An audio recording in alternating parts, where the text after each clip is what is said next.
Alright guys, welcome back to another Raid Shadow Legends video. This is Ali Plays. I fused Gurptuk, Masbeard. Is he worth it? I did fuse him this morning and I did test him out. So I'll showcase it for you. This is not an actual guide or anything, just a showcase and show you guys is he worth it or not. And let me know your opinions down in the comment section. So yeah, let's get started guys. I did not book him at all. So we all know his kit is pretty complicated, and I will actually tell you how things work on auto as well. So Biotic Staff, he attacks one enemy 2 times. It plays continuous heal on 1 turn on all allies under poison. So he doesn't heal at all if the poisons are off the allies. So that's makes him kind of useless during fights. You guys will see when the poison's off. So he's only really good in a nuke team. Druidic Boon removes all debuffs from 1 ally, not all allies, 1 ally, and then he heals them by 30% of their max HP, places a shield on them, and because he heals them by their max HP, the heal is actually not that big compared to if he was healing based on his max HP. And also on auto, he tends to use this ability on himself whenever he can. So he is pretty selfish, man. Cloud of Spores places 3 poisons. This is what's really crazy about his kit. So he's like a reverse battle Kazar. Instead of placing poisons on the enemy, plays poisons on himself and all his allies, and they cannot be resisted or blocked. And then he also has an 80% chance of placing a block buffs debuff on all enemies for 2 turns. So block buffs is not really helpful other than let's say faction wars, or it should be helpful in arena, but this guy was actually not good in arena. I will showcase that in as well. I was really disappointed in his functionality in arena. He's basically not doing anything most of the time. So he's another one of those champions that doesn't really do much. Yeah, so the reason why that is interesting with this kit that he plays poisons is because symbiotes, allies under poison debuff inflict 7.5% more damage for each poison debuff on them, stacking up to a maximum of 30%. This damage increase applies to all of their skills. So what's interesting about this is that it doesn't really... This is actually better than attack increase. Attack increase is a 50% increase attack, but 50% increase attack does not increase the damage of defense-based champions. So this is just a raw damage increase. So it is very good. So most of the time during battles, you're only going to have 3 of these for only 2 turns. So most of the time, you're only going to be doing the 22.5%. Rarely are you ever going to do the 30% damage increase. And he also increases each ally's resistance by 15 for each poison debuff on them. So he basically increases your allies' resistance by 45 because he places 3 poisons. So that's actually a pretty big boost. 45 is pretty big, especially if you consider that he increased ally resistance in all battles by 50 with his aura skills. So that's like 95 resistance increase. The thing is though, people do not use resistance as an aura lead in most battles. Might as well say it, man. He doesn't do much damage, so you want to build him as durable, HP percentage, defense percentage, and resistance and accuracy. If you do not care for his block buffs ability, then you don't have to build him with any accuracy. Alright, so these are my artifacts. As you can see, obviously, yeah, you do want him to have some speed because you do want him to go first so that he's able to place the poisons and then increase the damage of your teammates. And these are my total stats: 46,000 health points. Health points are kind of low, but it doesn't really matter because he doesn't heal based on his max HP. So if it was that, I would actually build him higher. And also his defense. The reason why his health points are low is because I wanted him to have more defense. And he had 222 speed, 290 debuff resistance, 268 accuracy. For my masteries, before we even talk about what I had for masteries, a lot of people are saying that he should have Stoke to Fury. He does not do enough damage to warrant even having Stoke to Fury. So what this does is increase damage inflicted by 4% for each debuff on this champion. Stacks up to 12%. So he does not need this. If you want to build a team around him, your teammates do need this to do more damage. So you can do 12% more damage. Yeah, so 4 times 3 is 12. Yeah, so right off the bat, he's going to give you 3 debuffs.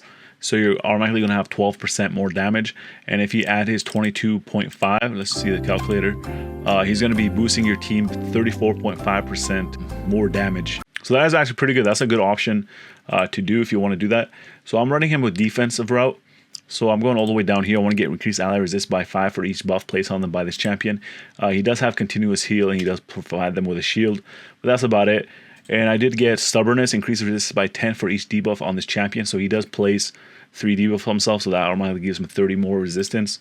And the reason why I did this because I actually wanted him to be a little bit viable in arena, but that is not the case. And I actually got him unshakable as his tier 6 mastery, resistance plus 50. And we went all the way down. We got Lore of Steel, we got Sniper because I'm not using any books on this guy, so his block buffs ability is actually going to be 85% chance now as opposed to 80%. And we do have Master Hexer because I'm not sure if he can actually extend the duration of the poisons on his allies. And if we can get the block buffs, we can probably extend that as well. So those are the masteries I went with. So yeah, obviously I always go to arena first to do some testing. I did lose most of my matches when I was actually using him. Yeah, so the first ability you want to use is this ability. So even if they have block debuffs, you can see over here. So he did place block buffs on them. But you can see, even though my guys had block debuffs, it's unresistible. So those poisons still land.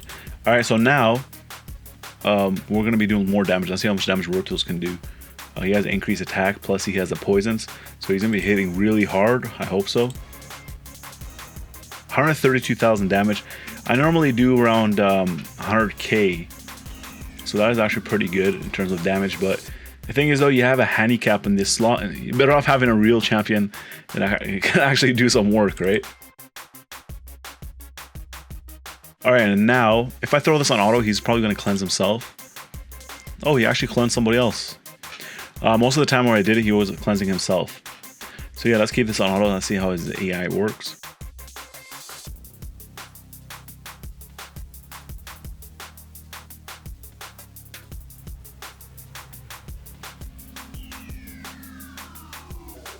So obviously, yeah, we win this fight, but we would have won it even without him. So he didn't really do much. He just made Rotos do 32,000 more damage, which is actually a big amount, but I would actually rather have a champion there that can actually do more than 32,000 damage by himself, which would actually be better than what he's actually providing. You know what I mean, right? He's better than having a champion. Oh, I can boost your damage by a bit. All right, so it was pretty boring showing him in an arena, so we're going to go ahead and go the other places. All right, so I did test him out in Clan Boss. I actually have to retune my team, so I'll have to make another video with Clan Boss. I actually have to retune it. I have to make Masbeard actually not have Lower Seal. I do have to reduce his speed as well by a bit, and then I should be able to do that for you guys. But yeah, this first video will go over other areas of the game. All right, an area that's really intriguing is where he's getting a lot of good feedback is actually Spiders at stage 20. So I used to actually run a Cold Heart, so I took a Cold Heart out and put him in Cold Heart's spot. And yeah, let's see how much of an improvement he does on my team. So it's gonna be full auto, because I used to have to semi-auto it. You guys saw my last video with Septimus. So yeah, everybody's damage is increased now. 2 million damage here, 1.7 mil. We couldn't make it. Sometimes they do it though. We'll try it again. The cool thing is there's actually a team with him and Battle Khazar. So him, Battle Khazar, and Dracomorph and one Septimus, and they're able to one-shot the Spider because their abilities, their passive stack. So Battle Khazar's and his passive stack. So yeah, we ended up losing again, so that's 2 in a row. So it's not even a 100% chance. So all those people thinking that Gurptuk can actually help you guys, not really. Because you're still going to need a decreased defense and weakened champion. I have that here. And I think it's better off just going with another... I mean, not everybody has that, but he's more of a niche champion, right? Masbeard. So most people that want him probably already have a team for him. So he's not really going to help early game or mid game accounts at all. Like not even a bit. He kind of screws you over with those poisons in a lot of the dungeons. But yeah, we'll try one more time. I did actually manage to do it like twice in like 10 attempts. So it was like a 20% chance of this actually working. Okay, we didn't get the weekend off, so we automatically going to lose this one. At this point, I'm just wasting energy. I'm going to do it one more time. Do it! Just because we didn't get the weekend off, right? Come on, you can do this. Do it. Do it. Spider, get the weekend. Okay, there's the weekend. Okay, he did a little bit more damage. 1.7. Oh, man. What's up with that one Royal Guard, man? Sometimes he does 1.8 mil, man. Yeah, anyways, you guys can see my best time is 12 seconds with that team. So the thing is, though, I can just do this, right? I can just take out Cold Heart, take out Masbeard. Yeah, so I can just take out Masbeard and throw in a Cold Heart and just make it like semi-auto. I think I can just do this. Let's see. She might use her Heart Secret first now. Let's find out. Somebody told me that in the comment section. Oh, that actually messes it up. Because one of my Royal Guards does not do his AoE. Whatever, I think we're still going to win. He's going to do his AoE next. Yeah, there we go. We still won. 23 seconds. Yeah, like, I'd rather have a guaranteed win than popping in Moss Guard. I mean, obviously, if I build my champions to make them do even more damage, like Uber Gear, then I might be able to do it, but I can't do it, so So what are the odds that other people are going to be able to do it that are like early game, mid game? You guys can't do that, man. So he doesn't really help out in your accounts. Yeah, as I said, I will test him out in Clan Boss. Dragon's Lair, he actually is a hindrance because if he's not putting, he's putting poison on your team, man. The dragon actually puts poison on your team. So you're going to be doing a little bit more damage, but the times are actually slower. He does not increase the chance, decrease your times in Dragon's Lairs, things like that. I did actually try him with Seer, because she actually does more damage if he's on the team. I'll show you this run. Let's see.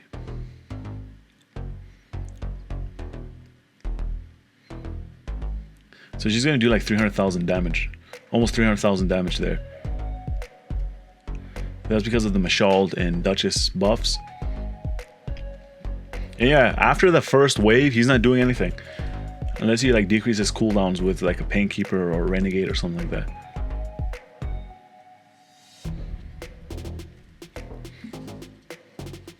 So yeah, we're gonna skip straight to the dragon. All right, here we are, guys.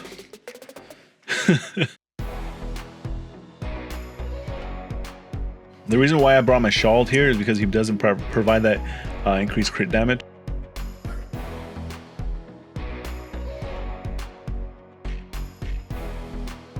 I think I just bring Zavia in, man. Yeah, so he's gonna be a hindrance right here. See all those poisons on my team? They're gonna die, man. Oh, he got a turn. He got his turn.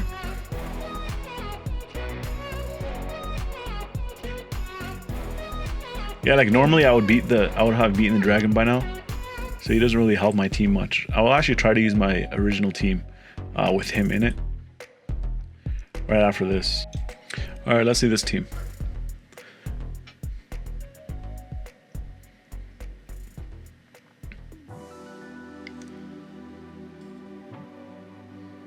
Yeah, we're gonna go straight to the dragon. Let's see how much time we can do here.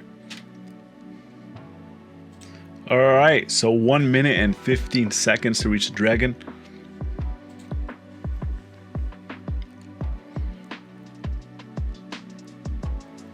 I don't know, man. I feel like even with that damage increase, it doesn't really warrant having in there. Like having another champion that can do other things, I've said this multiple times, is better than just having this guy, right? I don't know if you guys agree with me on that, but that's my opinion, right? Like, am I going to use this guy? Maybe I might use him on my unkillable team. Unkillable team, we'll see what happens. I see, like we'll see how good he is on there. I'll just have to wait. I have to retune him. I'll make a video on that.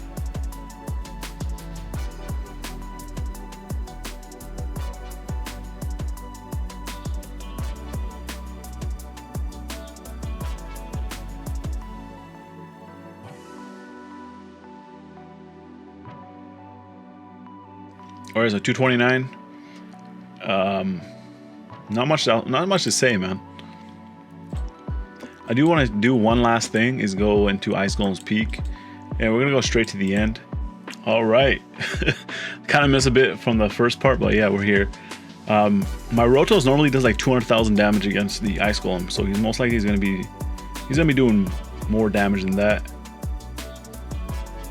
If he can actually have the poisons on them. So I brought the damage deals. I brought Septimus and I brought Rotos. 319,000 damage. Wow, that's the most damage I've ever seen on him.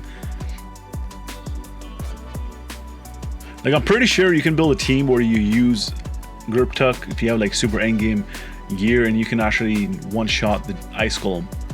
But the thing is though, on your first two waves, it's going to be issues, right? Like, he's going to slow down your team in the first two waves. Because he's not really be doing much, right? Like, personally, I actually don't like his kit. I might get a lot of hate on that, but it's just my opinion, guys. Don't take it personally, man. Like, you guys might disagree with me. And that's fine, man. Everybody has an opinion. But I'm just trying to be honest with you guys. Like, I don't want to be like, oh, he's good, when he's not good, man. I don't feel like he is good. He's very niche. Like, he actually has a use, but it's, most of the player base, majority, are not even going to be able to actually utilize him. Okay, this is one shot right here. 205,000 damage. 2.6 mil from Rotos, and Septimus did 1 million damage. Septimus was mostly dead most of the time, so I can't really say anything to him. All right, so we're going to review and rate him now. I'm going to tell you guys my honest opinion in further detail. You guys probably are aware of how I feel about this champion. All right, Golem. All right, so the ratings are accurate, man. Don't hate on the ratings, guys. These ratings are accurate. All right, for Clan Boss, I'm going to give him a good for now. I'm going to change it tomorrow, maybe, depending. I will do the video, but I'm going to change it depending on how well he does. And the video is not going to be too long. I'm just going to show you guys how I retuned him in the next video. And show you guys a bit of how he does in Clan Boss, and we'll just straight to the end. Show you guys the final results. So not too long there. Campaign locations, definitely he's not a farmer. And do I think that he can help out your team in campaign? The thing is, though, people are not going to use him in campaign for in-game. And for early game, he's going to give you a big headache with those poisons, man. Those poisons are going to wreck you. So I'm just going to give him a 2 in campaign. Spider's Den, I think, is his best use if you're actually building your team around him. So I'm going to give him a 4 for Spider's Den just because of that. But for early game players, he's going to be a hindrance in Spider. So no, he's not going to be that good. Give him a 3 in Faction Wars, 3 in Dragon's Lair. Arena Defense, I don't know why he's actually rated a 3. I'm going to give him a 2. Give him a 2 for offense. Void Keep, I'm going to give him a 3 for the keys because he does allow you to do more damage. But for the waves, he is kind of useless. And if he's not actually boosting your damage, he's not really doing much else, right?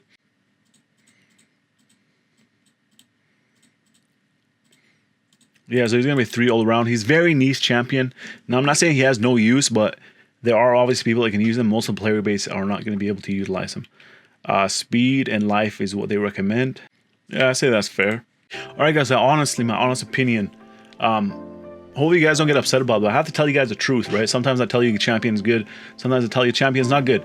So my honest opinion is this champion is designed for late game players, or people who can use like 3 champions, 4 champions, and can clear dungeons. Like the video that you guys saw with Battle Khazar, Dracomorph, those champions are hard to get already, and Battle Khazar already has a passive that boosts his allies' damage, and this guy, these passives actually work well together. But what are the chances that you have Battle Khazar and Gurptuk? I don't have Battle Khazar, man. So yeah, Dracomorph is there, and then they have Septimus, again, another hard champion to get, and yeah, they just one shot the spider there, and that Septimus actually had almost 400% critical damage, so it is actually hard to build him. And I think he almost had 5 or 6k attack on it. Yeah, so it was hard to build, obviously.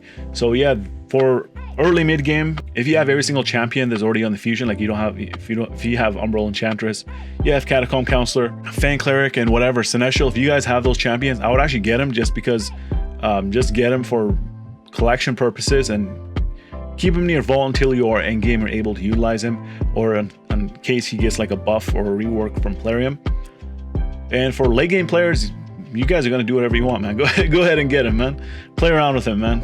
Try to get some big numbers. But yeah, my advice: get Umbral Enchantress, and then call it a day if you're unable to get him and you don't want to spend any money. Umbral Enchantress is very good. I think she is better than him for a majority of the player base. Yeah, guys, that's my honest opinion. If you guys like the video, make sure you guys like the video. And as always, I want to thank you guys for watching. I'll see you guys in the next one.